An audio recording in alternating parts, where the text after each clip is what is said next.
গঙ্গার এরকম জ্যান্ত সোনাখুরকি মাছ আমরা কে না পছন্দ করি। চলো বন্ধুরা, আজকে একটু অন্যভাবে রান্না করা যাক এই মাছ। আজকে বাড়িতে সোনাখুরকি মাছ নিয়ে এসেছিল আর সেগুলোকে ভালো করে বেছে নিয়েছি। আর দেখো, মাছগুলো কিন্তু গোটা গোটাই রয়েছে। ভালো করে ধুয়ে লবণ হলুদ মাখিয়ে রেখে দিয়েছি। আর এখানে দেখো কেটে নিয়েছি কিছুটা পেঁয়াজ কলি আর তার সঙ্গে আলু। পেঁয়াজ কলিগুলো কিন্তু বেশ আলুর মতো লম্বা লম্বা করেই কেটে নিয়েছিলাম। এবার ভালো করে কড়াইটাকে গরম করে নিলাম। কড়াইটা গরম করে তেল দিয়ে সোনাখুরকি মাছগুলো ভেজে নিচ্ছি। দেখো, মাছগুলো কিন্তু লম্বা লম্বাই রয়েছে। আর দেখো, মাছগুলোকে শুধু বেছেই নিয়েছি। মাছগুলোর কিন্তু মাথা সমেত গোটাই রয়েছে। এবার মাছগুলোকে খুব সাবধানতার সঙ্গে কিন্তু ভেজে নেব। মাছগুলো অনেক ছিল, এই জন্য অল্প অল্প করে ভেজে নিলাম। আর একসাথে যদি ভেজে নিতে যাই তাহলে কিন্তু একদম ভেঙে যাবে।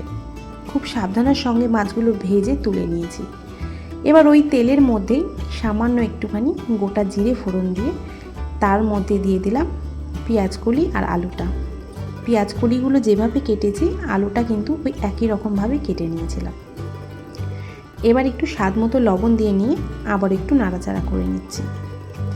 ভালো করে কিন্তু পেঁয়াজকলি আর আলুটাকে একটু ভেজে নেব। এবার দিয়ে দেবো হলুদ। হলুদ দিয়ে এখানে সামান্য পরিমাণে একটুখানি কাশ্মীরি লঙ্কার গুঁড়োটা দিয়েছি। কালার হলে দেখতে ভালো লাগবে, এই জন্য। তোমরা চাইলে নাও দিতে পারো। এবার জিরে বাটা দিয়ে ভালো করে কষিয়ে নিচ্ছি। আরে দেখো, লঙ্কা কিন্তু জিরে বাটার সঙ্গে কাঁচা লঙ্কাও বেটে দিয়েছিলাম, তাও আমি গোটা গোটা দুটো লঙ্কা দিয়ে দিয়েছি। এবার ভালো করে কষিয়ে নেব। আলু পেঁয়াজগুলির সঙ্গে ভালো করে কষিয়ে নিয়ে এরকম মশলা ধোয়া জলটা দিয়ে দিলাম। এবার হালকা করে একটু নাড়াচাড়া করে নেব।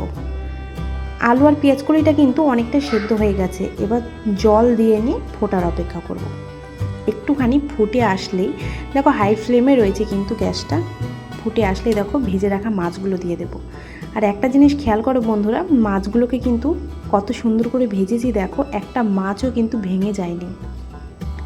এরকম করে কিন্তু মাছগুলোকে ভেজে নিতে হবে। আর মাছগুলো কিন্তু খুব কড়া করেও ভাজেনি, হালকা হালকা করে ভেজে নিয়েছি। এবার মাছের সঙ্গে সবজিগুলোকে দিয়ে একটু নাড়াচাড়া করে নিলাম। গ্যাসটাকে ঢেকে দিয়েছিলাম হাই ফ্লেমে।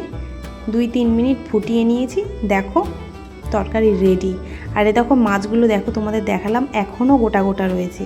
পেঁয়াজকলি দিয়ে একটা নতুন রেসিপি তোমাদের সাথে শেয়ার করলাম। ভালো লাগলে লাইক শেয়ার কমেন্ট করে পাশে থেকো বন্ধুরা।